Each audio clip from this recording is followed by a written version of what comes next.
spending my time under the shade of the trees. It's easier to breathe on days like these. It's easier to breathe when you ain't on your knees. It's easier to breathe on days like these. I was born in Toronto, and I'd never felt at home in the city. There was always, I don't know, it just seemed so big and so, I don't want to say hostile, but hostile.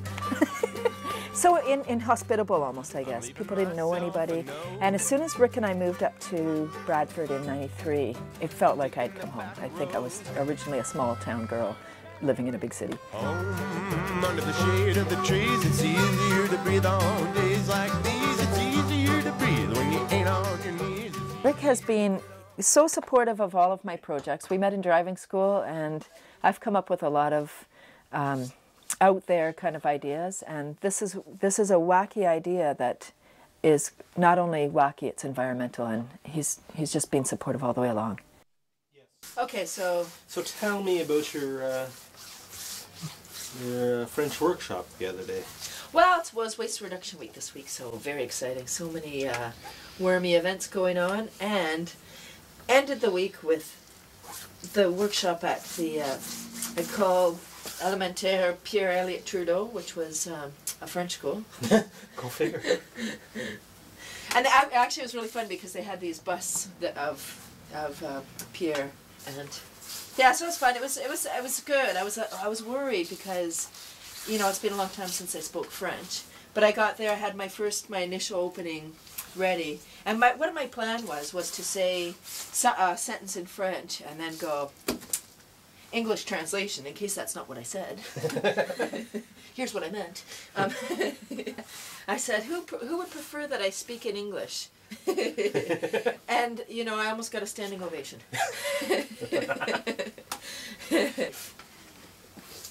Okay. Before starting Cathy's Crawly Composters, I was a secretary. And I was a secretary for 20 years. And I grew up at a time when girls were told they can be secretaries, flight attendants, nurses, or waitresses. And so I thought, okay, of those choices, this is what I choose. So I decided to be an office worker, and I took all of those courses. All this time I was getting my psych degree at night. And in 2000 I graduated and got a job as a social worker at a group home. And they had 10 homes and a farm. And one of the things that I noticed when I worked at this group home was that they didn't compost. They had all the elements that they needed. They had a farm, they had a greenhouse, they had a wood shop, and they had a vocational program where the clients would go Monday to Friday to work, which was on a farm property. So I designed a proposal for them to start composting, and they wanted to do worm composting. Now at this time, I was afraid of worms. I had looked after a worm bin, a teacher's worm bin, probably 10 years ago now, and because I knew the value of the compost, but I didn't like worms, but I took on the challenge. So when the greenhouse manager wanted to do worm composting, I thought they produced too many scraps for the worms to do just worm composting. I thought they would need to do a combination of composting and worm composting. But then when I started to research the worms and discovered that the red wigglers eat half their weight every day and live up to 10 years, all the magic work that they do, I started to love the worm, and I got over my fear and started to realize that the worms are going to be a part of the garbage solution. The garbage crisis that we're experiencing, this was going to be a part of the solution. I was trying to get this group home to compost, do worm composting. All the while I thought, well, I'm going to start this back up myself. I had been researching the worms, started to love them, so I was ready to do this again on my own. I had set up my bin, and I called 2 places that sold worms, and they didn't have them at this time of year. So I said, wow, you can't get red wigglers year-round in Canada. That was my first thing. Now, I was still afraid of worms. I wasn't sure how I was going to do this, being afraid of worms. And when I say afraid of worms, I just mean I found them icky. I didn't think they were going to do any harm to me. I just didn't want to be holding them and befriend them. So, I was afraid of worms, was doing all this research about worms. Then one night I had a vision that I was harvesting worms without gloves. I mean, it was a dream or something happened. I was harvesting worms without gloves. And I woke up quite refreshed the next day, but I didn't know what it all meant until I tried to find worms. There wasn't any. And then it was time for my backyard composter to be emptied. I'd been bringing home 30 or 40 pounds a week for a long time, And so it was time for my composter to be emptied. I took the black, I have one of those earth machines, I took that off and I was flicking through the compost, and lo and behold, right in my backyard there was a ball of red wigglers. And because I had that vision, I had an empty bucket there. Worms are photosensitive or afraid of the light, so I had seconds to react. I grabbed this ball of worms with my bare hands and put them in my bucket, and that was the beginning of my business. That was the beginning of that was the first seed stock of my worms. Vermicomposting is worm composting done indoors with red wiggler worms. The main difference between the red wiggler and the night crawler, which is the worm that comes out when it rains, is the night crawler goes 6 feet into the ground, comes up at night to draw its food into its burrow. The red wiggler only lives, it's a surface dwelling worm, so it lives 6 inches to a foot into the surface, making it ideal to live in a container and indoor. They also have a different diet. The night crawler eats mostly carbon or leaves. The red wiggler requires both carbon and nitrogen, so the paper or leaves as well as the food scraps. Are there the latest worms in there? Is everybody here? I think so. Yay, that's much better, thank you. Over 10,000 students have seen my presentation, and the students so get the concept.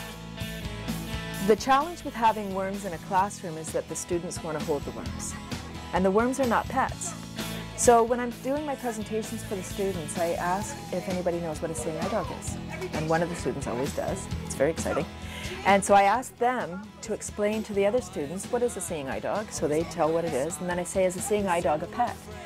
And somehow they know that it is not. And so I say, good. How do you know it's not a pet? And they say, well, it has a uniform, it has a harness, it has a U-shaped thing. Whatever word they use, then I say, good, that's what worms have a uniform or a harness or whatever it is all the time. Worms are not pets. Yay! They're working animals. So when I go into a class, if they're getting a worm bin in the classroom, we set up the bedding for the worms during the workshop. The students set up the bedding, and then I let everybody hold worms that wants to. And I say, this is your opportunity to have a look, look at their wonderful lines and how fabulous they are, how cute they are, really. And then I say, now that really the next time you're going to see them is when you do your harvest or separate the worms in the cask. Like on the floor, I can't do it. Yes.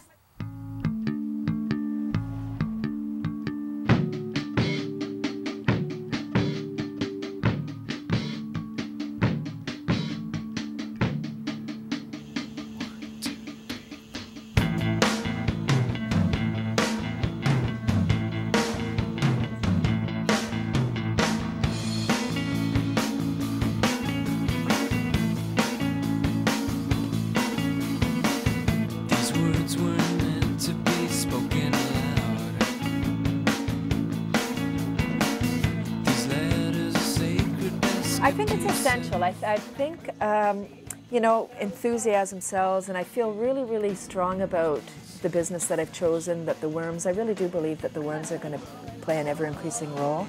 People are visual. That's what I've discovered. So people really, I belong to a lot of networking groups. And when you belong to a networking group, there's usually, and you're a member, one member a week has an opportunity to present their business. And so, I was going to these meetings every week, and I'd stand up, do my little shtick about I sell worms and what I do.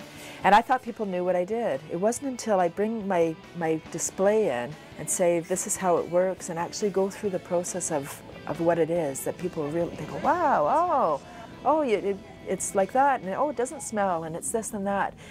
So I think it's essential that I make public appearances. My role is to make the worms fun. Well, one of the pioneers in vermicomposting is Mary Applehoff. Unfortunately, she passed in '05. But she was a microbiologist and doing worm composting or vermicomposting since the 70s. She was from Michigan, and she spoke internationally about worm composting. Because of her fabulous work, almost every school in Michigan has worms, and some schools have worms in every class, some have outdoor insulated bins, and she did wonderful work. She really was a pioneer. Because I think in 2002, when I started my business, there was still a lot of skepticism. Even today, there's still a lot of resistance to doing worm composting.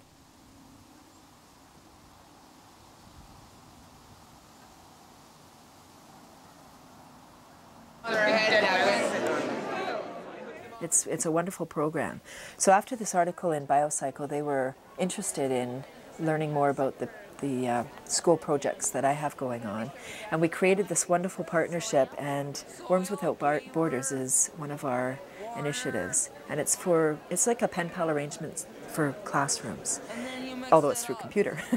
And so they share stories about their worm bins, and I believe, you know, it's interesting that our garbage is being shipped to Michigan and they're teaching the children better management right in school.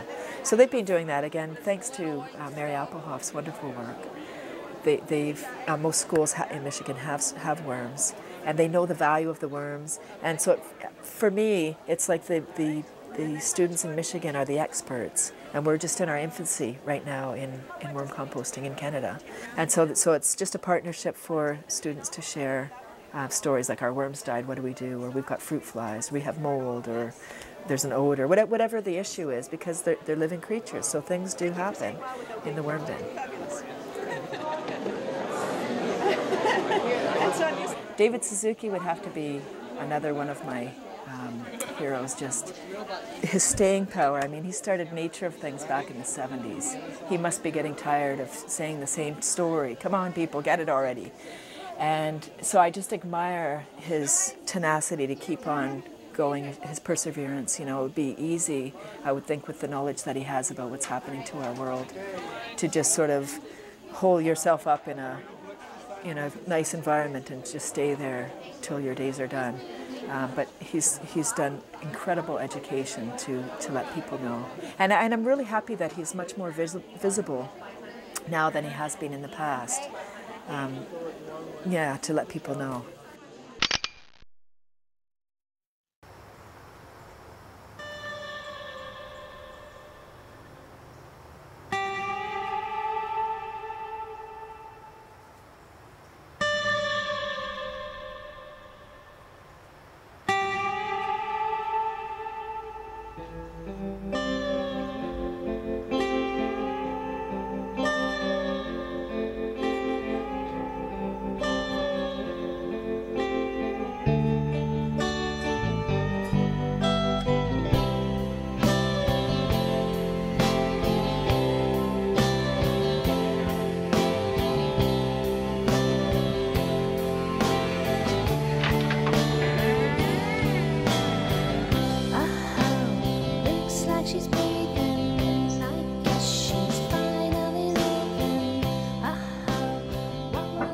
The worm composting, or the worms, are temperature sensitive. So in Canada, winter is a challenge.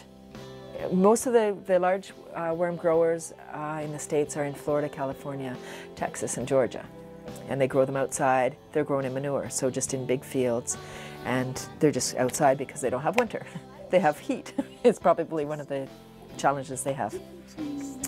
So we have a farm, or a barn in Beaton, where we're growing our worms. So we need to winterize this barn so that we're not using too much energy to heat it, because we don't want to use heat. So we're insulating our individual bins. Worm composting is an even temperature, mesophilic or even temperature process. Backyard composting is a thermophilic or heating up temperature process. So we want to, in the winter, create some of that thermophilic or heating up process in our worm bin so that we can generate a little bit of heat to keep the worms going. And so now we're just trying to perfect, I guess, our technique with winter composting. And we really want to create an industry in Canada, because it doesn't make sense to import worms. We have enough stuff here to grow our own. So we had this room available, and when you spoke at the Horticulture Society in Beaton, right. It occurred to me that, you know, you needed a place, and we have a place. Because the worms were well, all the garbage that we were producing. When we drove down to Detroit, it was one garbage truck after another, going back and forth. And they must have been every 2 miles or so. There must be hundreds of them going back and forth. Almost 200 a day leave Toronto area. Yeah, it's a staggering amount. Mm-hmm. And I can see that getting rid of the garbage is something that is a concern for all citizens of Canada. Of course. And if they don't do something about it, be drowned in garbage. Right, exactly. We'll all be that way. Yeah, so that's why we you know, in this room, we're growing our worms. And last year we had this big room and it was difficult to heat. So we've decided that this year we'll put up a wall and insulate it so that we can reduce our costs and Make it nice and comfortable for the worms. make it cozy for the worms. That door back there will go into that back room. The wall will be just this side of it. We could have a little bit of insulation on the side wall here, but for the metal down we have insulation. I believe okay. we have. Yes. But we only need a little bit more insulation. But let's work on it to see if we can solve the problem.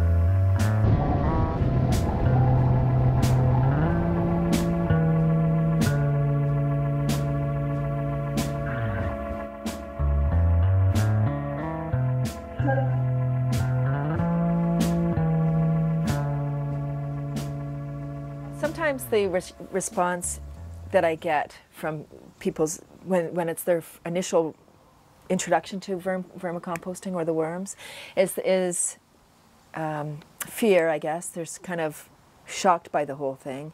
And a great example is, you know, I've done a lot of these environmental shows where you have your booth and whatnot, and they'll be at the neighbors, and people stand really close and they're taking the information and stuff because they don't expect live critters. And then they come to my booth and they ask what I'm doing. When I say worms, really, people are shocked. Less so now because I do a lot more organic fairs and environmental fairs. People have just heard about more today than when I first started the business. But initially, I would say disgust maybe, or they're grossed out by the idea of the worms in the house. And I'll have people all the way along, they'll be saying, oh, what a great idea, da da da. And they guess they miss the part that it's indoor. And then they'll say, well, what do I do with the worms in the winter? And I'll say, no, it's indoor year round. How do you like me now? Good afternoon, Cathy's Crawly Composters. Yes, we sell worms. How much would you like?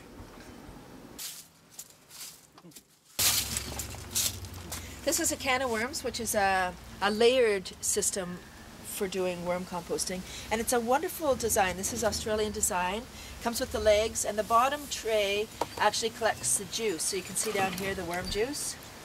And this is aerobic, so this can be used on your plants. Beautiful looking stuff that it is. And then it's got the tray, you feed in the first tray. When that gets full, you start putting your stuff in the second tray.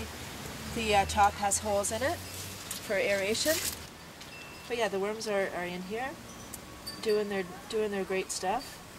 And this is a wonderful design for people that don't actually want to do the separation. They don't want to do the hands-on with the worms, because as this tray gets full, then we would just add yet another tray, start feeding in the next tray, and then the worms crawl up. There's holes in the bottom. The worms crawl up through the bottom, and then you've got just a tray of worm castings, which is kind of a nice design.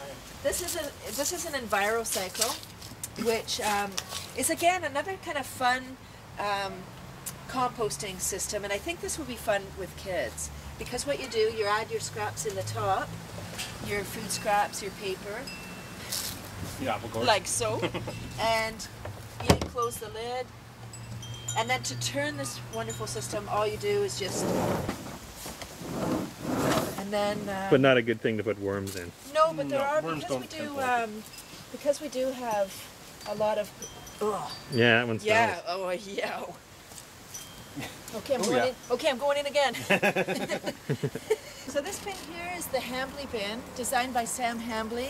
So this isn't a working bin right now. It would generally have the vapor barrier on top, which is just a plastic sheet, and then the styrofoam to insulate the top. This can go year round. When it's minus 20 or below, you don't want to be opening it to add foods. But when the temperature goes down on the inside, you just add additional nitrogen or food scraps, and the system will warm up and keep the worms going all winter. So here we've got just an assortment of different, variety of different outdoor composters. This one is a cinder block composter.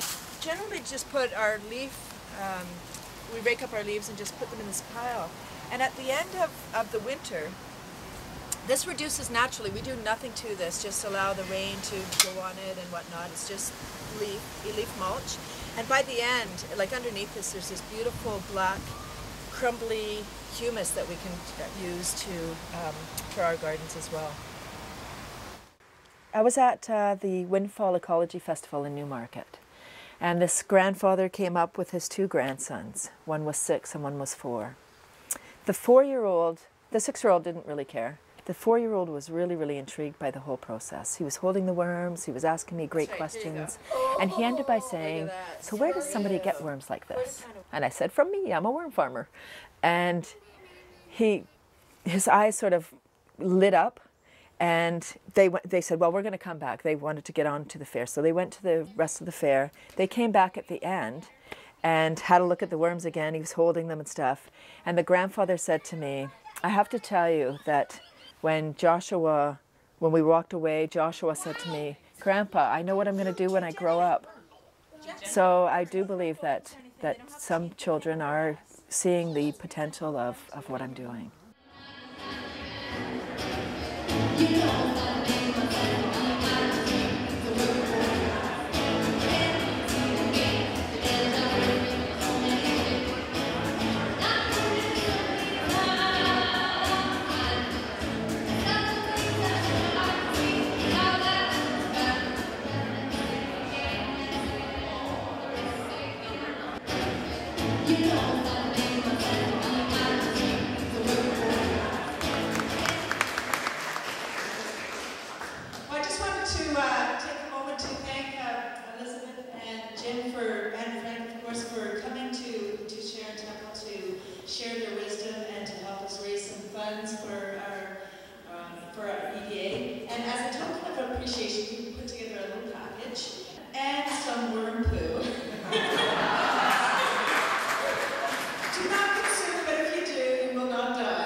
So you get married in a biodegradable kind of box or shroud, which is awesome. So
so look at this. This is almost pure worm poop.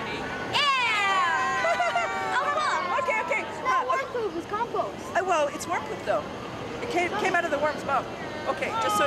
Okay, it's okay. How many people have done gardening before? Okay. Okay, so you've all touched worm poo already, because all the soil on Earth has passed through. Oh, you want to see the worm poo? I'm going to show you real worms. You want to see real worms? Real live worms? Oh, I got a mass of them. Do you know what a group of worms is called? Anybody? Anybody? Okay. A mass of worms. That's nice. How about, okay, it rhymes with worm. Alright. Squirm. a squirm before? Okay, so this is... Ladies and gentlemen, boys and girls, we have a special guest with us today. This is Cathy Nesbitt, and Cathy is from Cathy's Crawly Composters. So this is the worm lady. She's the expert. Thank you, Cathy. Thank you, Anne. Good afternoon, everybody. I guess good morning still. Welcome to the worm presentation. Worms, worms, worms. How many people in the audience compost? Yay! Right on. I believe that comedy has helped me get the message out. I really believe that my role in this whole thing is education, bringing the worms, you know, making them fun. Worms have 5 hearts and they live up to 10 years and whatnot. But I mean, the heart part.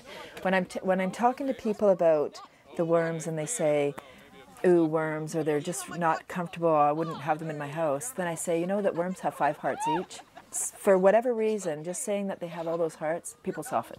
They go, oh, oh, like, oh, okay, sell me a pound. How do I get started? Yeah, so comedy has really helped me to just get over myself, really, to help to present this, but also to help people get over themselves, you know, because I can laugh with them about, it's a worm, it's not going to eat you in the middle of the night, they don't even have teeth. So don't worry about your children. They won't be just, you know, disappear by morning. They can't eat that fast. You know, so I think that the comedy has helped when I'm presenting to people, or if they're, you know, even if it's one person at my booth, the comedy helps lighten the moment. You know, comedy brings you to the present moment so that you can't be thinking about what you should be doing today or tomorrow or whatever. You're right there laughing.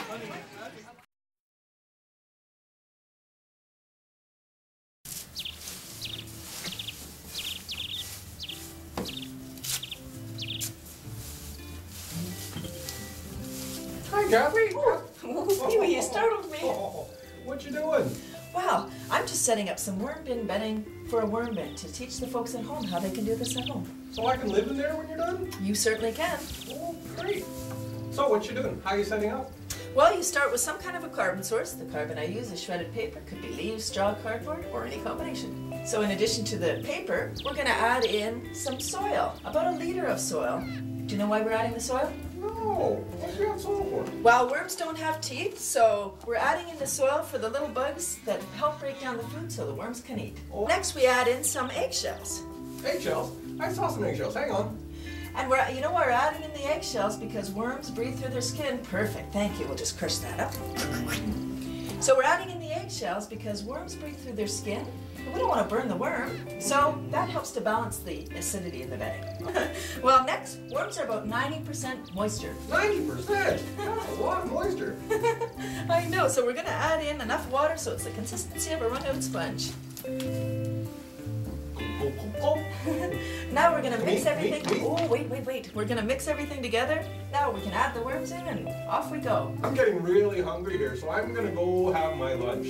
I'll talk to you later then. Thanks for stopping by, Pee-wee. Bon appetit. Bye.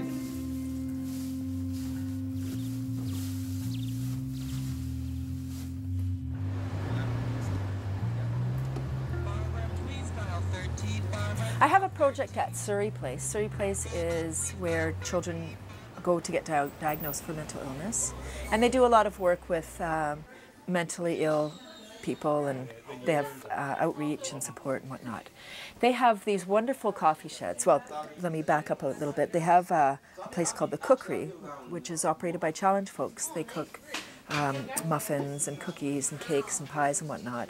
And they have these coffee sheds, 5 of them around the city. And they distribute these baked goods. And the coffee sheds are also operated by the Challenge folks. So at Surrey Place, they have one of these coffee sheds, and I was approached by one of the caseworkers, and she was just so interested in having a worm composter to manage the coffee grounds. So Rick and I went down and had a meeting at Surrey Place, and this Deanna is the contact. She is so interested, so enthusiastic about doing this. It's just magic, and so we set the wheels in motion. We put together a proposal. Here's what you need, and we're putting an outdoor insulated bin at Surrey Place. So I wrote to Home Depot. We received $200 from Home Depot for materials. the gentleman who built the bin, I believe he's a custodian in the building. He put in an extra $100 of his own money to upgrade supplies. So this is a Cadillac worm bin at Surrey Place. It's outside. The partners have come up with a fundraiser called Name a Worm. So for $1, people can name a worm as a, to raise money. And they're going to have 8 pounds of worms in this project. So there's going to be up to 8,000 worms. So there's lots of names that they need to come up with. One of the worms is called Fluffy. Coffee Shed is an organization that empowers and employs and allows adults with developmental disabilities own a business. And Surrey Place is one of the first buildings that allowed us to run our coffee shed. So they're like our big brother. And so we wanted to support the new recycling system that was brought into Surrey Place in the last year. And a part of this program is we want to do a composting. And because of the kind of building where we are in the city, we couldn't just do your regular composting where we stirred it up. We wanted something that was educational for the partners and for the adults that are clients here as well. So it's going to encompass not just the coffee shed, not just the staff, but we're going to get the clients involved, the kids with the T-Pass, the autism program. This is going to be a much bigger project than I think that I was initially aware of. So Surrey Place funded $700 towards the program, and at the coffee shed, the partners and myself raised $300. So that allowed us to obviously $1,000, and then additionally we did a program called Name Your Own Worm, so we can educate, make a fun time of the worm program so people weren't scared or concerned, but also to tell people what we're doing. Where's Flashing Star? Right here. Nice. Oh, how'd you come up with those names? And I think that part of my role here is not just for people to be environmental and do this and that. I think that my role is to inspire people, particularly women, to jump out there and take a risk and find your passion. Don't just stick, with the tried and true, or get the job and stay there because it's secure, because it's not secure anymore. So you're only secure when you have your own. At least you're your own boss.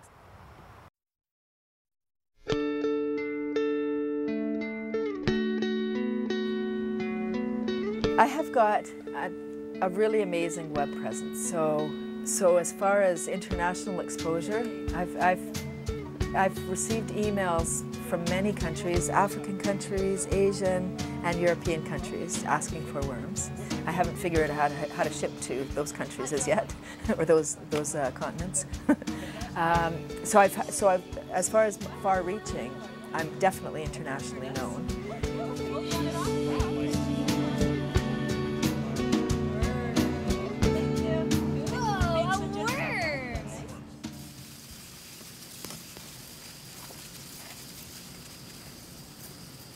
Worms are supposed to be outside. We're not used to having nature inside with us doing our work, but I really do believe that the worms, the red wigglers in particular, have been around. They've been around since the dinosaurs. Millions of years they've been walking the earth, or squirming the earth.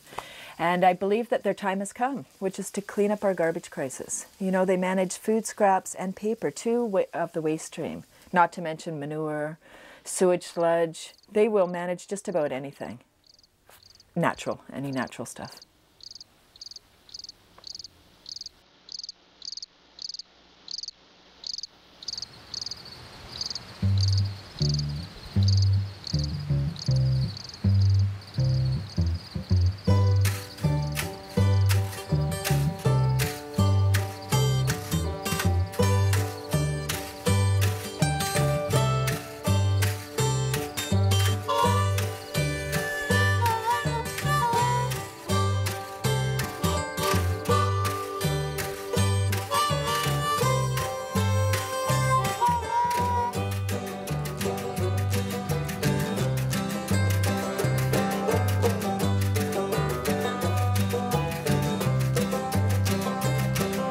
Spending my time under the shade of the trees. It's easier to breathe on days like these. It's easier to breathe when you ain't on your knees. It's easier to breathe on days like these.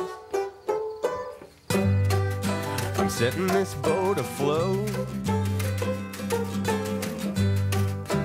taking the back roads. I'm leaving myself a note. I'm taking the back roads. Home under the shade of the trees. It's easier to breathe on days like these. It's easier to breathe when you ain't on your knees. It's easier to breathe on days like these.